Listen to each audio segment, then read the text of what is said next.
before Kronos was a monster in the mouths of storytellers, before he became the Titan remembered for swallowing his own children, before his name turned dark with blood, fear, and the collapse of dynasties. He was something far more dangerous than a brute. He was a ruler. He was a son.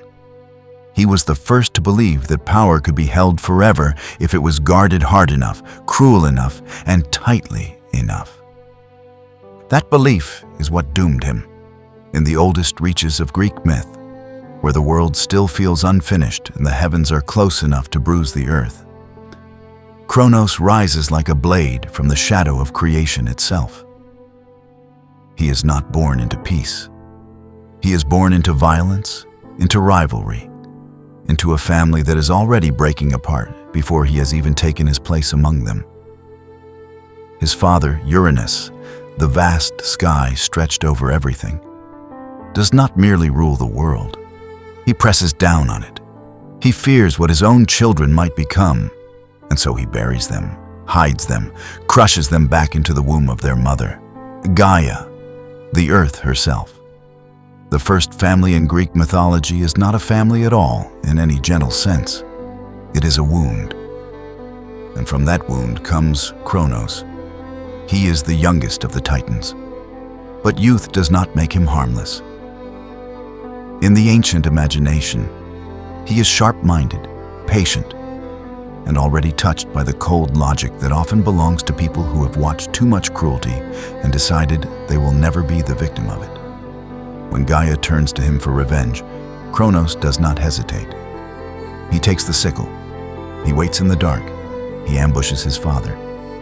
In that single act, he does not merely overthrow a ruler. He tears the old world open and claims the future for himself.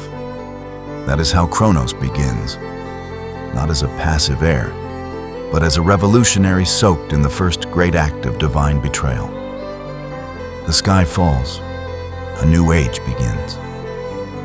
For a brief shining moment, his reign seems to belong to the kind of myth that mortals later yearn for and call golden. Under Kronos, the world is said to have known abundance without labor, plenty without strain, and peace without the ordinary hunger that drives human lives into struggle. It is an age of ease, a time before the harshness of history fully arrives. Fields yield their gifts. Men do not age in misery. The earth gives freely.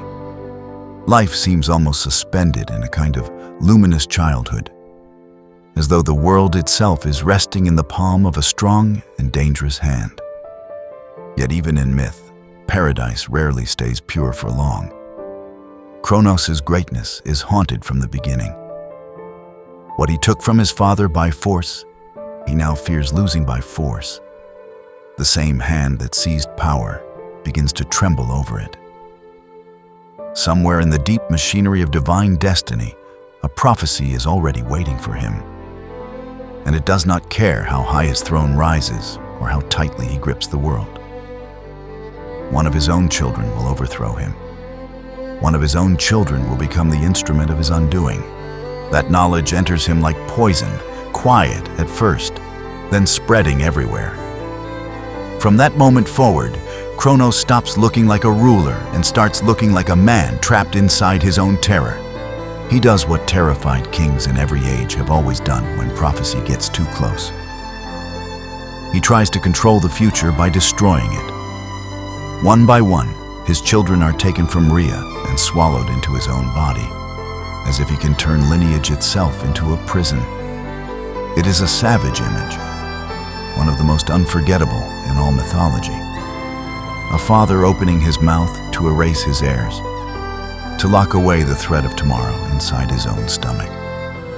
The act is impossible to read without horror, but it is also impossible to miss the desperation inside it.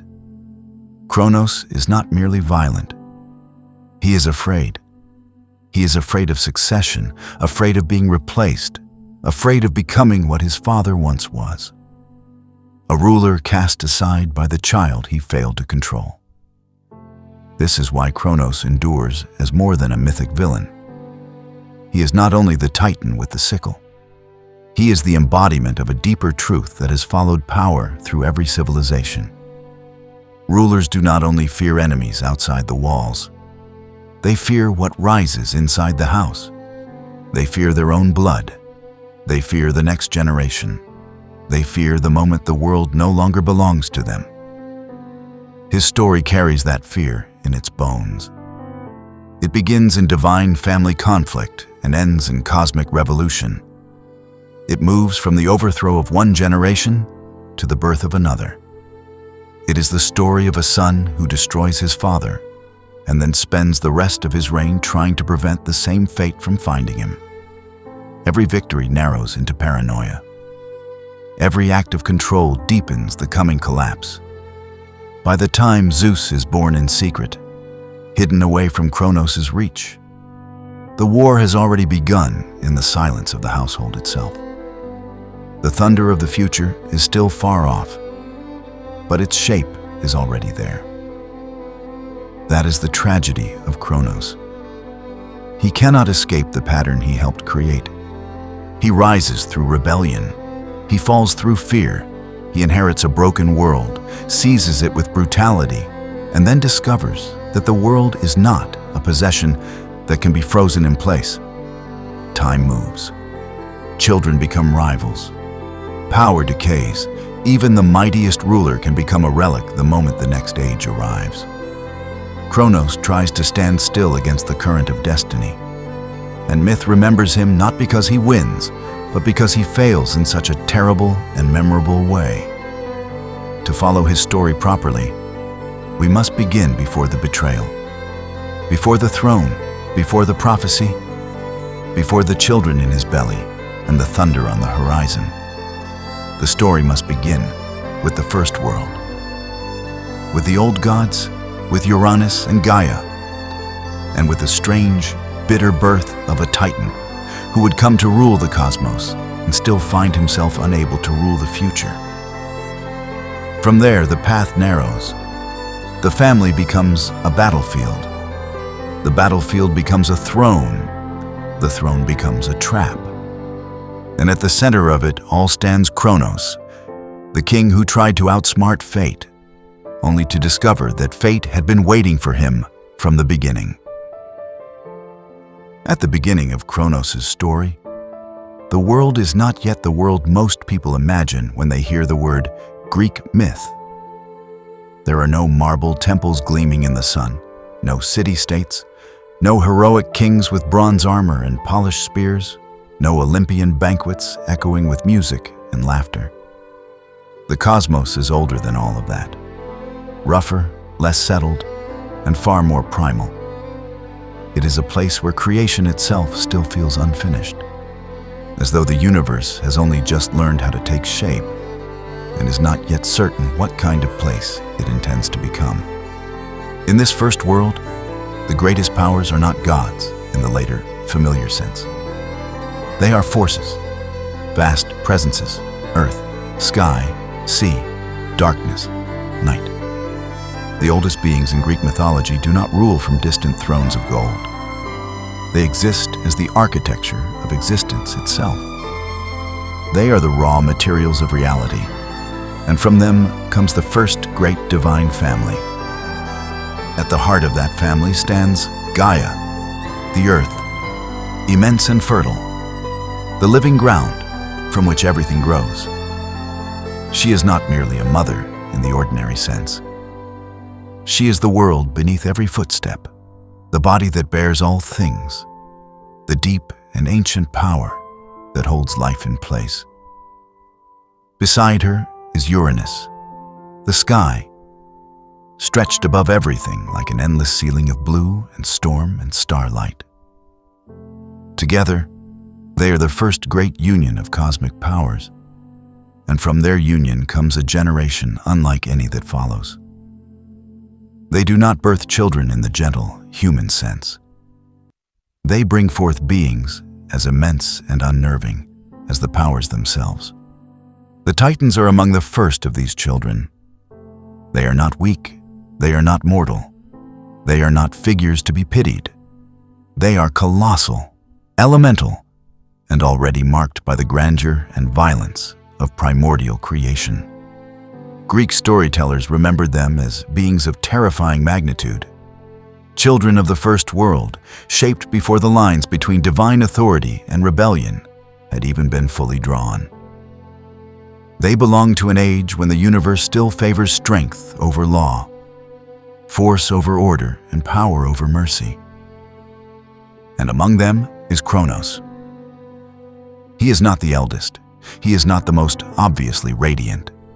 He is not the one who will later be praised for wisdom or artistry or heroic compassion. Instead, he belongs to the generation that waits in the shadow of its own future. He is the youngest Titan, and in myth, that place matters. The youngest child in a divine family often becomes the one who understands pressure most clearly. He sees what the older powers have established. He watches what has become normal. He grows up knowing what it means to live beneath someone else's dominion. That is especially true in Kronos' case, because the world into which he is born is already troubled. Uranus does not welcome his children with affection. He fears them. This fear is one of the first terrible discoveries in Greek mythology. The ruler of the sky does not merely govern the world. He tries to prevent its future. He looks upon his own offspring and sees threat rather than continuity. He sees his heirs as rivals. He sees the next generation as a knife waiting in the dark. So instead of allowing his children to rise into the light, he forces them back into concealment. He buries them in Gaia. He traps them beneath the earth. He smothers the family he helped create. It is hard to imagine a more violent image for birth turned into imprisonment. The old world is therefore not simply ancient. It is hostile. It is a place where the natural order itself has been twisted into cruelty. Children are not nurtured. They are hidden. The sky does not shelter the earth. It oppresses it. Creation, in its earliest mythic form, is already burdened by tyranny. This is the atmosphere that shapes Kronos' early existence. He grows in a cosmos defined by resentment and pressure. He does not emerge into peace. He emerges into a family feud of divine proportions, one so deep that it reaches into the structure of reality itself. Every child born to Gaia and Uranus becomes part of this conflict. But Kronos eventually stands apart because he will be the one who answers oppression with rebellion. He will not endure forever beneath the sky. He will rise against it. There is something fitting about his position as the youngest Titan. The youngest often carries the sharpest awareness of the family's fractures. The youngest sees the edges of power, the places where control is only a performance. Kronos may have been born into a divine household, but the household is already poisoned. He grows up inside a tension so ancient that it has become normal, yet nothing about it is stable. He is shaped by the kind of world that teaches children that domination is permanent, until one day it isn't. Gaia understands this. Uranus does not. The sky god believes his violence will preserve his reign forever. He does not understand that repression only gathers pressure. Every child he confines becomes a question waiting for an answer. Every act of fear plants the seed of its own undoing. This is how myth likes to work. The very method a ruler uses to protect his throne becomes the reason the throne eventually falls.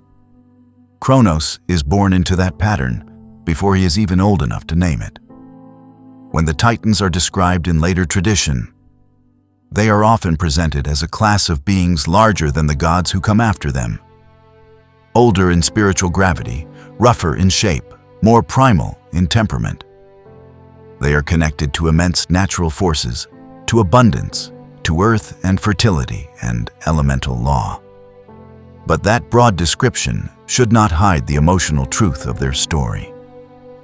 They are children of a broken first family. They are the generation that exists because power reproduces itself. And they are also the generation that will refuse to remain imprisoned by it. Kronos, in particular, comes to embody that refusal. He is not content simply to exist beneath Uranus's rule. The mythic imagination gives him an intelligence that is cold and measured, the sort of mind that watches carefully, waits patiently, and acts only when the moment is ripe. That patience matters. He is not a wild rebel who charges blindly into conflict. He is something more dangerous. He is a planner. He understands timing. He learns how power behaves. He learns where the pressure points are. In the first age of the gods, this makes him exceptional. It also makes him frightening, because Kronos is not just a son who suffers under his father's reign. He is a son who remembers. The story of his birth cannot be separated from the condition of the world itself. He is the child of the earth and the sky, but he is also the child of division. The separation between heaven and earth has not yet become a stable reality. The first cosmic family is still entangled, still violently unfinished, still locked in a struggle over what the future will be allowed to become. Kronos enters that struggle not as an innocent observer, but as one of its consequences. He is a product of the old order and the force that will help destroy it. That is why his story feels larger than a single divine household. It is not merely about a son and his father. It is about the transition from one age of existence to another. The birth of the Titans marks a stage in the life of the cosmos when brute divine power has begun to organize itself. But before law, civilization, and Olympian rule have taken shape, in that in-between state, everything is still vulnerable to upheaval. Nothing is settled. Nothing is safe. And so Kronos' birth matters not because he arrives in splendor, but because he arrives at a moment when the world is already trembling.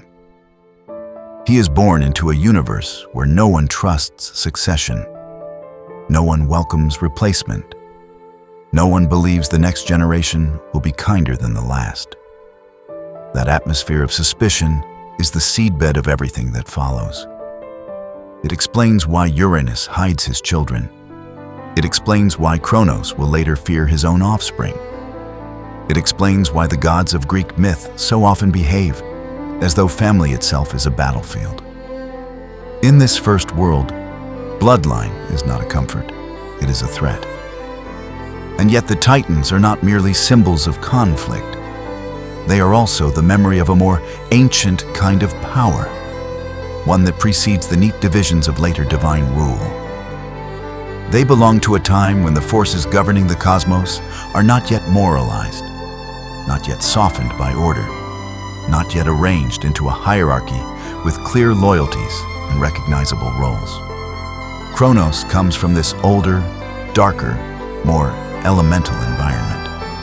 He is one of the last great beings of the primordial world before the Olympian age turns mythology toward a different kind of authority. That is why his rise is so significant. He is not simply another god entering the scene. He is the one who will break the first great structure of power. The first world is not a backdrop. It is a pressure chamber. It is the deep and ancient womb of the myth itself, where every force is still in motion and every family bond contains the possibility of catastrophe.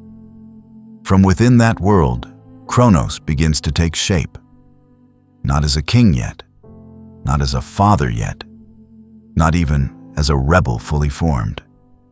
He begins as a son growing in a world where the sky presses down too hard, where the earth suffers beneath the weight of hidden children, and where the future already feels dangerous. That danger will soon have a name. For now, though, the Titans are only beginning to gather their mythic weight, and Kronos is still one figure among the first divine generation, waiting in the dark of history's earliest age. The cosmos is still too young to know that one of Gaia's sons will one day take a sickle to the sky itself. But the tension is there from the start, woven into the first family, embedded in the birth of the Titans, and waiting for the moment when one son will finally decide that the old world has lasted long enough. Kronos is born into a world that is already divided against itself. That is the first thing to understand about him. He does not enter existence as a simple heir to a peaceful divine kingdom. He arrives in the middle of tension so ancient that it feels built into the bones of the cosmos. The earth is bearing too much. The sky is pressing too hard. The first family of Greek mythology is not a place of comfort, but a place of strain, and Kronos grows up inside that strain until it becomes part of his nature. He is a child of two immensities. Gaia, the earth, gives him substance, depth, and endurance. Uranus, the sky, gives him distance, height, and a kind of cold authority.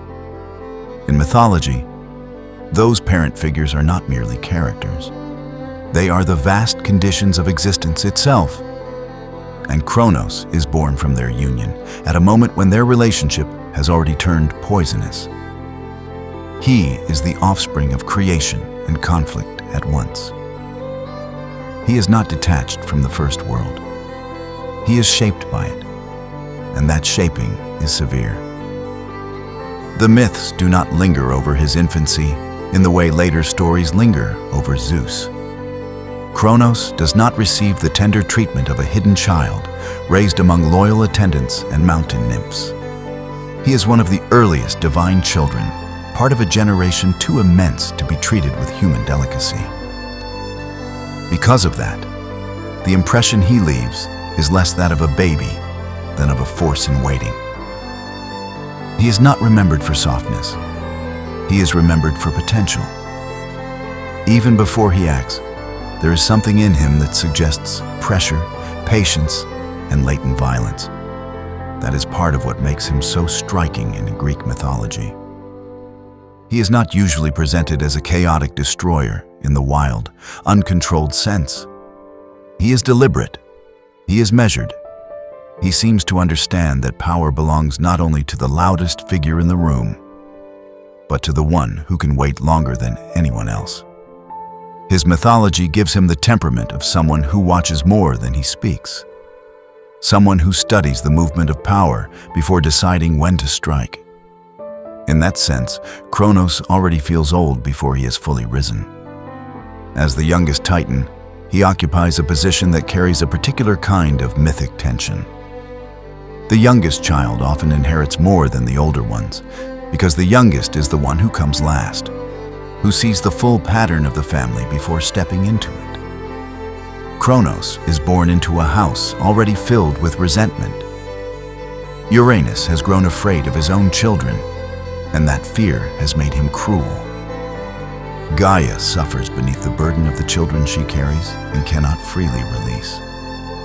The household of the gods is a sealed chamber of frustration. From the beginning, Kronos belongs to a generation that understands imprisonment before it understands freedom. This matters because mythic families often work like kingdoms in miniature. The father rules, the mother endures. The children inherit the emotional climate of the home long before they inherit its power. Kronos grows up under a sky that has turned oppressive. He lives beneath a father who does not trust the future. That kind of father does not merely command obedience. He teaches suspicion. He teaches children that love can be overridden by fear. He teaches them that power may be won only by force and preserved only by fear. Kronos learns all of that early, and the learning changes him. It would be easy to imagine him as a victim first and a tyrant later. But Greek myth is more unsettling than that. It does not give him a clean moral beginning. It gives him inheritance. He inherits violence. He inherits the logic of domination. He inherits the divine family's broken understanding of rule, where the throne is never secure, and succession is always a threat. That is why Kronos' later actions feel so inevitable. He does not invent the pattern, he enters it. Gaia sees what Uranus has become, and she is the one who feels the weight of his fear most directly. The earth is where the hidden children are buried, and Gaia becomes both witness and wound. In many tellings, she is the one who urges the children to oppose their father. The myth does not present this as a gentle family conversation. It is an act of desperation, born from prolonged suffering. Gaia is not merely trying to punish Uranus. She is trying to free what has been trapped inside her. The children she bears have become symbols of cosmic suffocation. Kronos receives this call and answers it. That answer defines him. He becomes the son who does not simply endure the old order, but tears it down. He does not wait for the sky to grow kinder. He does not hope his father will relax. He does not trust that time alone will heal the family. He steps into rebellion. Yet even this rebellion is not random. It comes out of a sharpened sense of how power works. Kronos does not rage blindly. He acts with calculation. In him, the desire for justice is already fused with the desire for control. That fusion matters because it explains why Kronos is never just a liberator in the later story. He rises against a tyrant, but he becomes one. He is not a hero in the simple, human sense. He is a force of transition, and transition in myth is rarely clean. It often requires blood, betrayal, and the ruin of what came before. Kronos becomes the instrument of Uranus's overthrow, but he also becomes the proof that overthrow alone does not guarantee a better age. Still, before that act comes, there is the quieter business of being the child of earth and sky. There is something elemental in that parentage. Earth and sky are the oldest pair in the mythic imagination, and their children are therefore not ordinary heirs. They are embodiments of force and scale. Kronos belongs to the same lineage as beings who stand for enormous, foundational realities. He is not a minor god of a village spring or a localized household flame. He comes from the architecture of the world itself. That gives his story a grandeur, but it also gives it a terrible burden. The greater the origin, the greater the expectation. The child of earth and sky is not meant to remain small. In later imagination, Kronos becomes associated with harvest, sickles, time, and the cutting of what has grown ripe. Those meanings belong mostly to his Roman equivalent and to the way later cultures fused his name with broader ideas. But even in his earliest mythic form, there is already a sense that Kronos is a divider, a being who separates one age from another. Earth gives continuity, sky gives distance. Kronos inherits the tension between them. He becomes the one who will cut. The family around him reinforces that destiny. Gaia is not passive. Uranus is not merely stern. The gods of this first generation exist in the scale of creation, and their emotions are therefore enormous. Fear becomes cosmic. Anger becomes geological. Grief becomes a force that alters the structure of the world. Kronos does not grow up in a home where feelings pass quietly. He grows up where feelings make reality tremble. It is no wonder that he later responds to prophecy with extreme violence. He has been raised in a world where every emotional choice already feels world-ending. The myths rarely describe him as affectionate in youth, and that silence says something important. He is remembered as a figure of force, not tenderness. That does not mean he lacks complexity. On the contrary, it suggests that his complexity lies in restraint.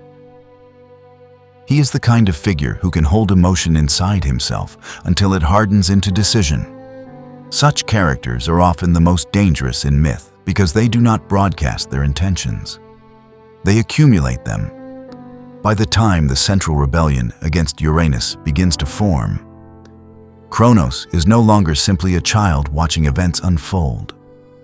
He has become the point at which old suffering can turn into action. Gaia's pain and Uranus's cruelty create the conditions, but Kronos supplies the willingness to move. That movement is crucial. It marks the difference between enduring oppression and ending it. He takes up the role that myth has prepared for him, and in doing so, he crosses the threshold from son to rival.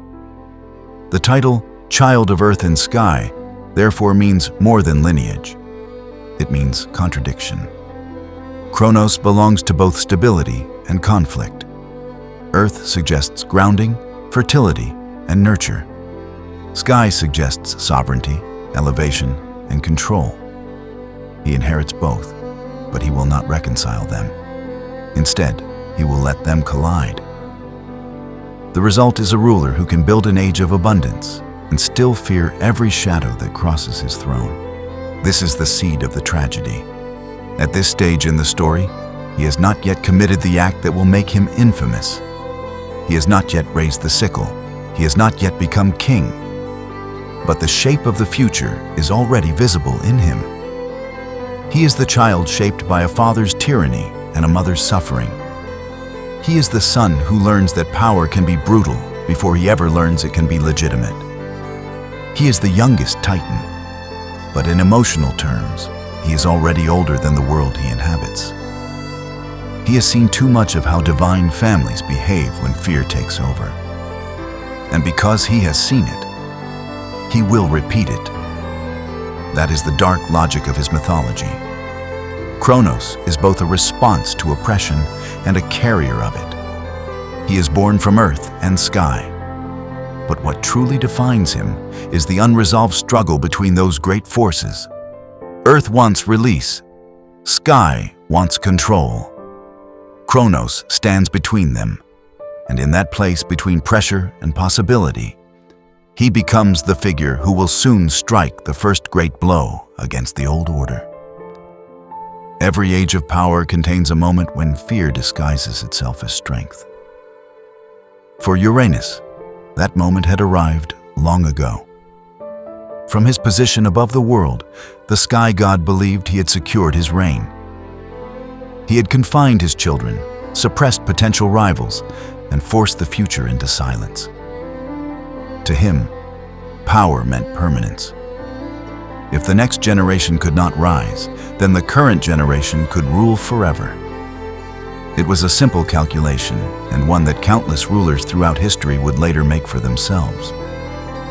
But the oldest lesson in Greek mythology is that the future cannot be imprisoned indefinitely.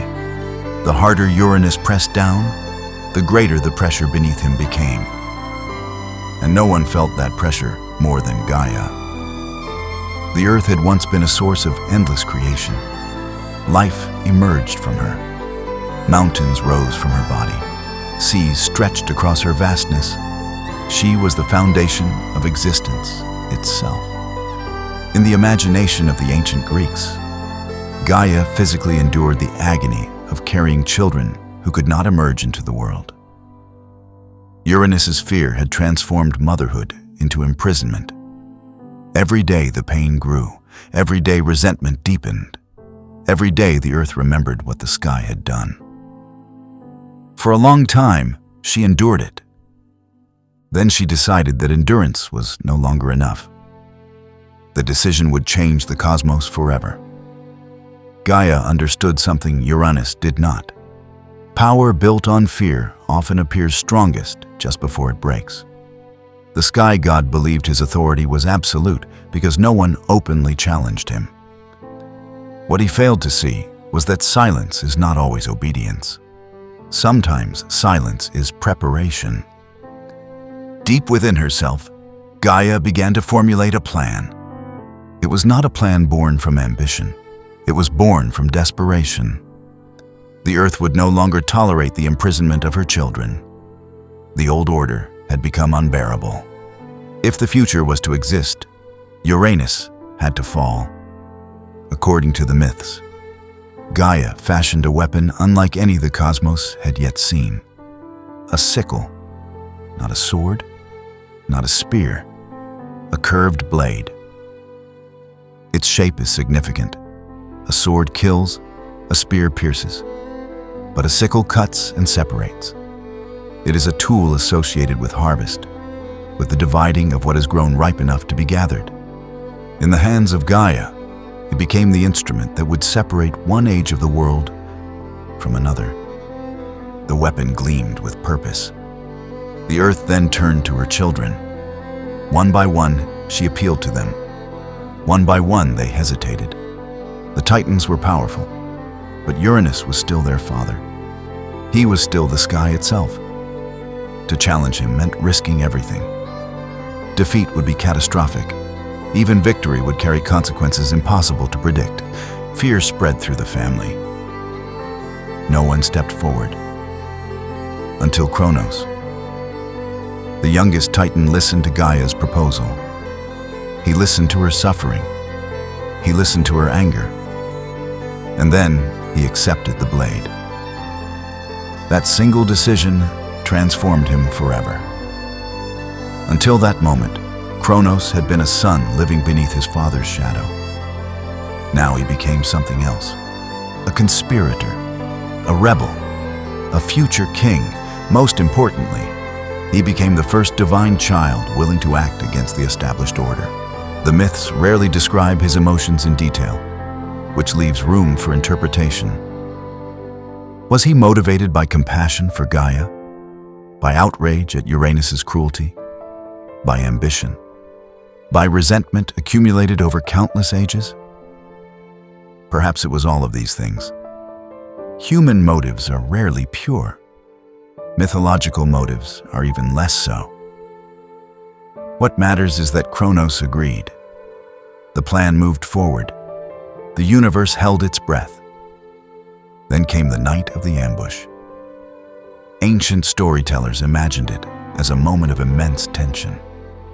Darkness stretched across the primordial world. Gaia concealed Kronos within herself, hiding him where Uranus would least expect danger. The sickle waited in his grasp. Above, the sky descended toward the earth. He believed himself safe.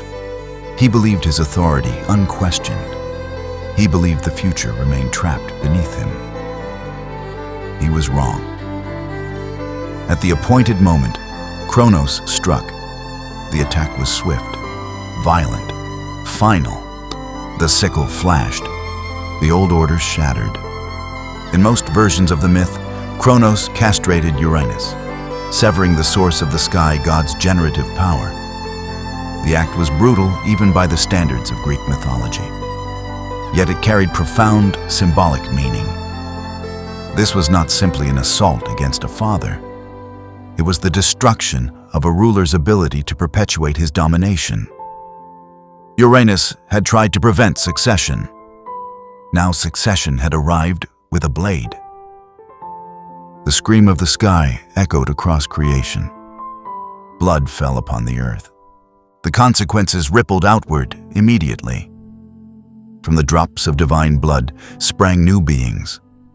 According to many traditions, the terrible Erinyes, the Furies, were born from that violence, as were other ancient powers tied to vengeance and conflict. Even the sea was transformed. When the severed remains of Uranus fell into the waters, foam gathered around them, and from that foam would eventually emerge one of the most famous figures in all mythology, the goddess Aphrodite. Creation and destruction unfolded simultaneously. Such is often the way of myth. One act ends an age and begins several others. Uranus retreated. For the first time since the cosmos had taken shape, the sky no longer held absolute authority over the world. The heavens separated from the earth. Space opened between them. Light and air entered places previously crushed beneath divine oppression. The universe itself seemed to expand. Gaia's children were free. Kronos stood victorious. The youngest Titan had accomplished what none of his siblings dared attempt. He had overthrown the ruler of the cosmos. The achievement was staggering, yet victory brought with it an irony that would define the rest of his life. Because in destroying Uranus, Kronos had also inherited him. Not literally, psychologically, politically, spiritually. The same throne that had corrupted the sky now awaited the Titan who had seized it. Many revolutions begin by promising liberation. Many end by discovering that power changes the liberator. At first, Kronos appeared different. The old tyrant was gone. The imprisoned children were free. Gaia's suffering had been answered. The future seemed open again. But myths often concern themselves with patterns rather than individuals. And a dangerous pattern had already emerged. A father fears his children. A child rebels. The child becomes ruler. The cycle begins again. Kronos could not yet see that pattern clearly. Like many conquerors, he stood in the glow of victory, convinced that he had ended the problem rather than inherited it. The myths suggest that even Uranus, in defeat, understood something Kronos did not. The fallen sky god uttered a prophecy. The details vary across traditions, but the meaning remains consistent. One day Kronos would suffer the same fate he had inflicted upon his father. One day, his own child would rise against him. One day the throne would pass through violence once more. The prophecy hung over the newly won kingdom like a distant storm cloud. At first, it may have seemed insignificant. Kronos had just conquered the cosmos. He was young, powerful, and triumphant. The future appeared limitless. Yet prophecies in Greek mythology possess a terrible quality. They do not need immediate fulfillment to exert influence. Their power lies in anticipation. Once spoken, they become seeds planted in the imagination. Every decision afterward grows around them. Uranus had lost everything. But before disappearing into the background of myth, he left behind a weapon more dangerous than the sickle. An idea, a fear, a possibility. The possibility that no throne is permanent. For now, however, Kronos stood at the height of his ascent. The cosmos stretched before him. The old king was defeated. The Titans were free. Gaia's revenge had succeeded. And in the hand of the youngest Titan rested the blood-stained sickle that had changed the history of the universe. It was the greatest victory of his life. It was also the beginning of his downfall. Because the blade that had liberated the future had taught Kronos a lesson he would never forget. Power can be taken. And once a ruler truly understands that truth, fear is never far behind. Soon Kronos would ascend the throne of creation itself. He would become Lord of the Titans, ruler of heaven and earth, master of a world entering its most legendary age. Future generations would call it the Golden Age. But beneath the gold, the first shadows were already forming. After the thunder of rebellion, after the bloodied sky, after the old order had been torn apart by a son who was brave enough to strike and ruthless enough to follow through, the world entered the age that later memory would dress in gold. It was called the Golden Age of Kronos. That name carries a kind of gentle deception. It suggests sunlight on fields, a peaceful harvest, a world made soft by abundance and steady by justice. It suggests a time so harmonious that history no longer needs to hurry. And in many later tellings, that is exactly how the age is remembered. As a paradise before labor became punishment, before hunger sharpened, before human life acquired the long ache of struggle. Yet the Golden Age was not golden because it was innocent. It was golden because it was still young, still glowing with the heat of a world not yet worn down. by all the disappointments that would follow. It was an age of plenty, yes, but also an age held together by the sheer force of divine authority. Kronos ruled, and because he ruled, the world was orderly. Because he ruled, the sky and earth were no longer locked in the suffocating violence of Uranus's reign. Because he ruled, the earth was said to yield without resistance, and mortals, in the imaginative memory of later Greeks, lived without the harsh burdens that define human existence in the present. The fields did not resist the plow because there was no plow yet to speak of. The earth gave freely.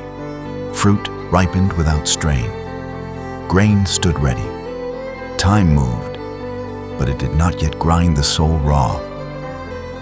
Human beings, in those nostalgic descriptions, did not age into weakness or die in misery. They passed through existence almost as if they were gently floating inside it, not yet driven by toil, scarcity, or the hard discipline of survival. This is what makes the Golden Age so compelling in myth. It is less a historical memory than a longing. It is the dream of a world before labor became necessary, before effort became punishment, before life became an argument against loss. Kronos presided over that dream, and that fact alone gives him a strange duality. He is the god remembered for swallowing his children, yet also the ruler of a time later generations imagined as peaceful and abundant. He is both destroyer and caretaker, tyrant and patron, terror and nostalgia. That contradiction is central to his story. The ancient imagination often speaks of rulers in this way. The same power that can crush can also preserve. A king who wins a throne through violence may bring stability afterward. A reign born in blood may still produce prosperity. Myth is not interested in simplicity when complexity is more truthful. Kronos does not become good simply because the world flourishes under him, nor does the fertility of the age erase the violence that created it. The gold in the Golden Age is stained from the beginning. Still, it is important to understand why the age was remembered so fondly. To the Greeks who told and retold these stories, Kronos' era stood in contrast to the harder world they knew. Their own lives were full of labor, uncertainty, age, and death. Against that reality, the myth of an earlier age of ease had enormous emotional power. It offered not just a past, but a lost possibility.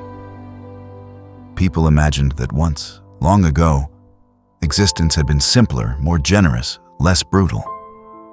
Kronos became the ruler of that imagined past. In that sense, he is less a historical king than the name attached to a human hope. Yet the myths do not let him remain only a symbol of abundance.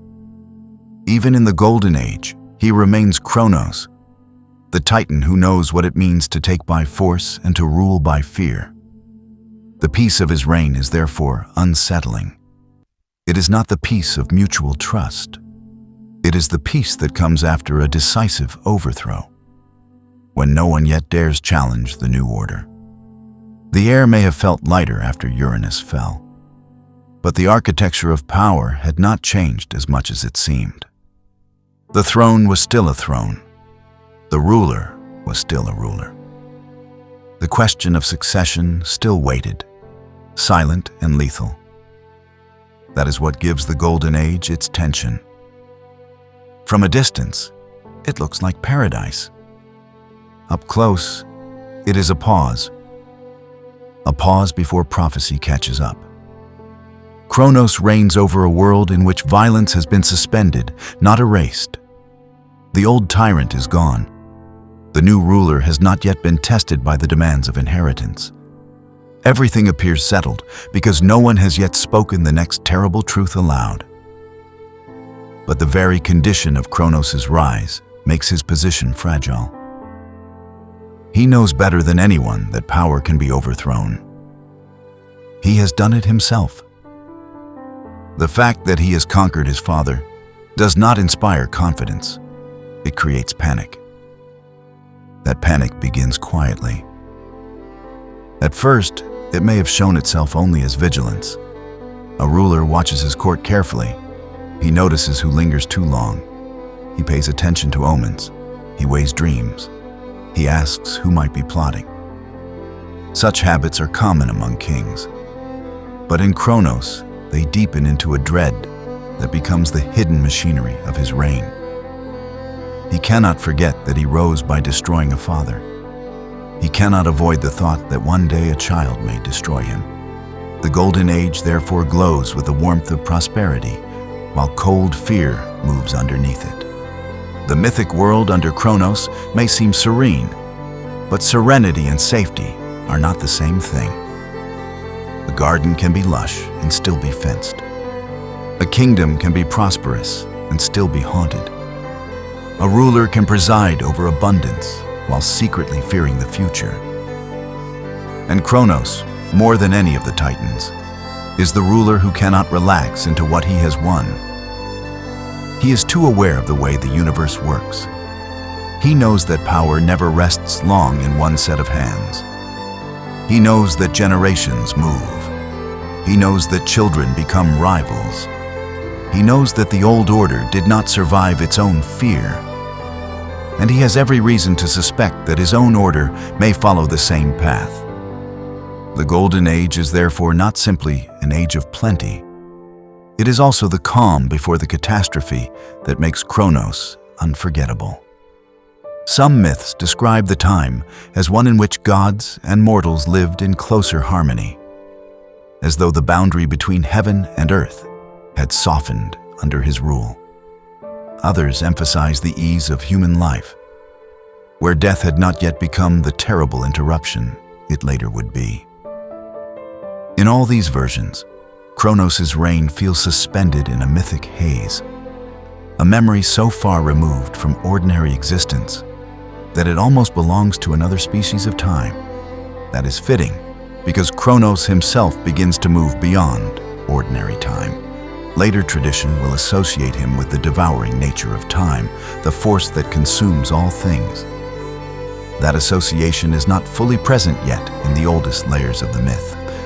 But even here, there is already something timeless and terminal in his rule. He is the end of one age and the beginning of another. He is a ruler whose presence seems to freeze the world in its most fertile moment. He does not merely sit on the throne. He becomes a kind of divine pause, the still point between one catastrophe and the next. The Golden Age also matters because it shows what Kronos might have been if fear had not entered the center of his rule. Had he trusted the future? Had he allowed succession? Had he understood that power does not have to become a prison, his reign might have remained a genuine age of blessing in the mythic imagination. But he does not trust. And because he does not trust, the Golden Age cannot survive as innocence. It becomes instead the last bright image before the descent. This is what makes the chapter tragic, even while it is luminous. The world is flourishing. The ruler is strong. The people in the legend are content. But the seed of ruin has already been planted in the throne room itself. Kronos does not yet swallow his children in this moment, but the idea is already gathering shape inside him. The prophecy has either been spoken or is about to be spoken. The thought that he may one day be displaced has started to take root. The same Titan who helped free the world from his father's tyranny now begins to understand that he has inherited not just authority, but vulnerability. His rule is bright, but it is not secure. And that insecurity changes everything. The Golden Age ends not with a single decisive collapse, but with the slow darkening that comes when a ruler begins to fear his own descendants. The fields may still be fruitful. The people may still imagine themselves blessed. The heavens may still shine with an almost unbearable calm. But inside Kronos, the first crack has opened. that crack is enough. Because in mythology, once fear gets into the heart of a king, prophecy has already found a way in. Fear rarely arrives loudly in myth. It does not crash into the world like thunder or blaze across the sky like fire. It enters quietly, like a whisper that refuses to leave, repeating itself until it begins to sound like truth. For Kronos, that whisper becomes the most important force in his reign. It is the prophecy. The details of its origin vary depending on the telling, as many ancient myths do, but its meaning is always the same. Kronos, the Titan who overthrew his own father, is destined to suffer the same fate.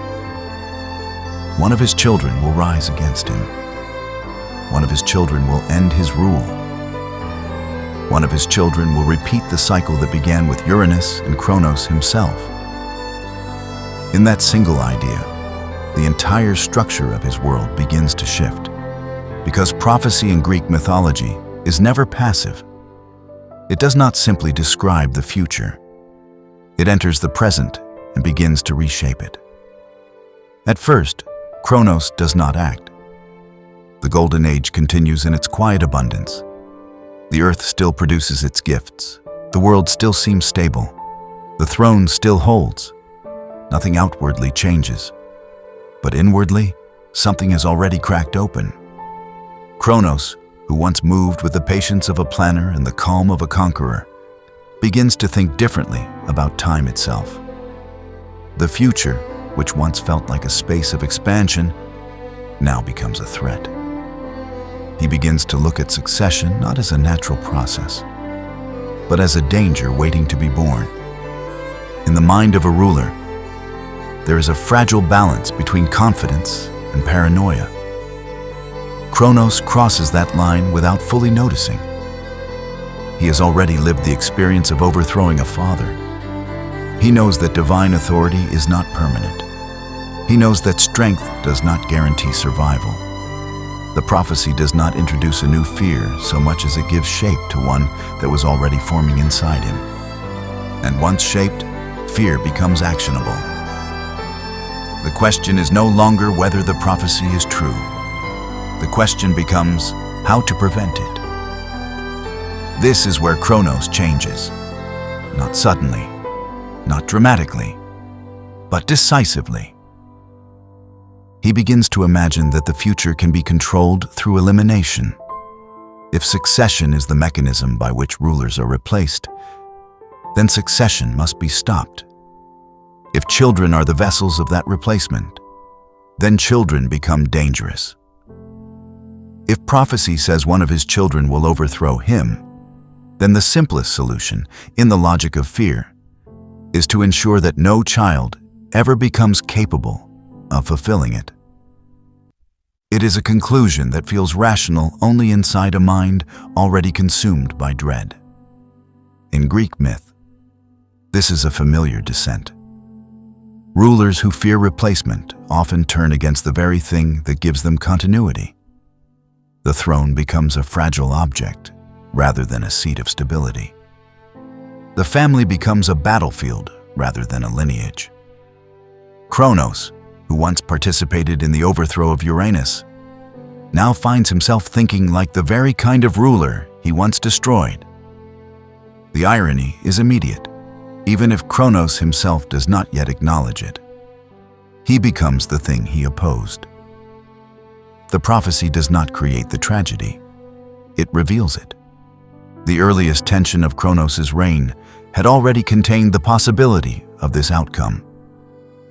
A king who conquers through violence understands that violence is a legitimate tool of power. A ruler who knows that thrones can be seized will also know they can be lost. The prophecy simply removes the illusion that anything is safe. From that point forward, Kronos' rule becomes increasingly shaped by prevention rather than governance. The Golden Age continues in outward form, but it is no longer innocent. What once felt like a realm of abundance begins to carry an invisible weight. The ruler of plenty becomes the ruler of suspicion. The king of the Golden Age begins to see the future as an enemy force pressing against the present. In mythic terms, this is the moment where time itself begins to turn against him. Because Kronos is not merely a king anymore. He is becoming something closer to a symbol of temporal anxiety, even if that symbolism will be more fully developed in later tradition. The idea that time consumes all things, including rulers, begins to take shape in his story. The prophecy is not just about a child overthrowing a father. It is about the certainty that no reign is permanent. That certainty corrodes authority from within. Kronos responds the way many mythic rulers respond when confronted with inevitability. He tries to stop it, not by changing the world, but by stopping what comes next. The children. In the logic of the prophecy, the danger does not come from armies or rivals or external enemies. It comes from succession itself, from lineage, from the continuation of the ruling house. The threat is not foreign, it is internal, it is intimate, it is familial. This is what makes Kronos' response so disturbing, even within the already violent landscape of Greek mythology.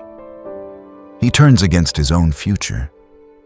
What follows will define him more than his rise to power, more than his overthrow of Uranus, more than the Golden Age that bears his name. Because while those moments establish Kronos as a ruler, this moment reveals the psychological structure of his rule. He begins to consume what he fears, not metaphorically at first, but literally. Yet before that horror fully unfolds, the prophecy sits at the center of his consciousness like a sealed object he cannot open or discard. It shapes his thoughts, his vigilance, his understanding of risk. It transforms ordinary events into potential signs. A pregnancy is no longer a blessing. It is a warning. A child is no longer continuity. It is possibility. And possibility, in Kronos' mind, becomes indistinguishable from danger. It is important to recognize how isolated this mindset becomes. Myth does not portray Kronos as surrounded by advisors who can restrain him, nor as a ruler corrected by wiser counsel. He stands at the center of his own authority, and that authority amplifies his fear. The more absolute his power, the fewer internal checks exist against his decisions. In such a structure, prophecy does not need to be proven. It only needs to be believed. And Kronos believes it. Once that belief takes hold, the emotional tone of his reign shifts. What was once abundance becomes fragile. What was once stability becomes conditional. What was once peace becomes surveillance. The Golden Age does not collapse immediately, but it begins to lose its innocence. It continues outwardly, like a body still walking after the heart has begun to fail. The world does not yet know that the king who presides over it has begun to treat the future as an enemy. And yet, within the royal household, the consequences begin to emerge. Rhea, his consort, becomes central to this unfolding tragedy, though her full role belongs to the next stage of the story. For now, she is present as the one who carries what Kronos begins to fear most, the continuation of his line.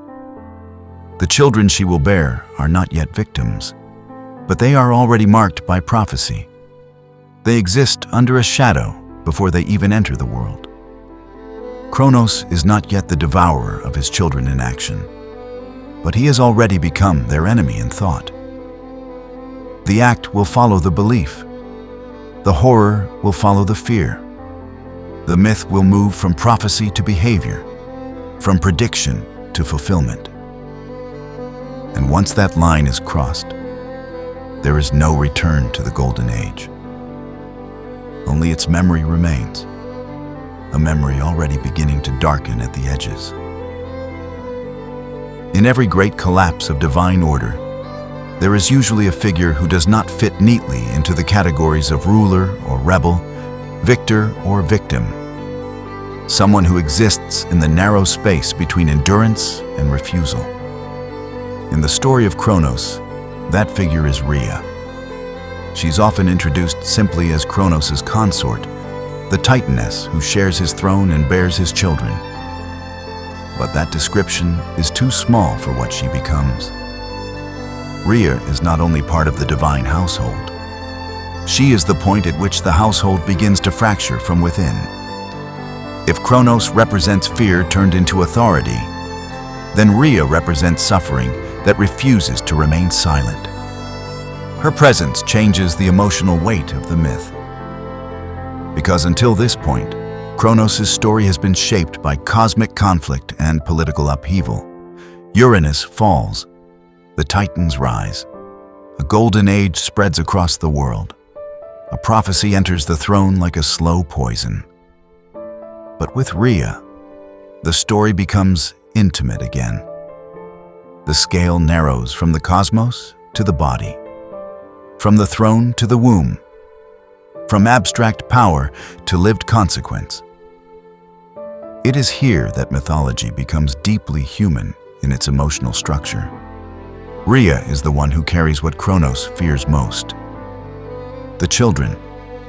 In the logic of prophecy, they are not yet individuals. They are not yet named. They are not yet fully present in the mythic imagination. But in the lived reality of Rhea, they are already real in the most immediate sense possible.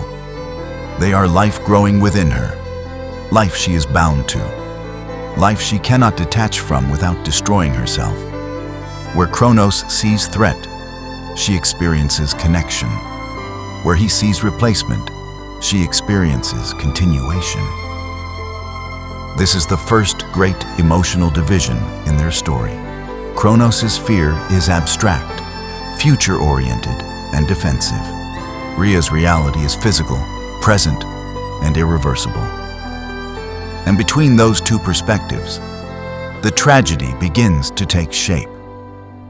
At first, there is no open rebellion between them. Myth does not describe a domestic argument that escalates into political crisis. Instead, it describes a slow unfolding of horror that Rhea is forced to endure. Each child born into the household is not welcomed into life in the ordinary sense of divine myth.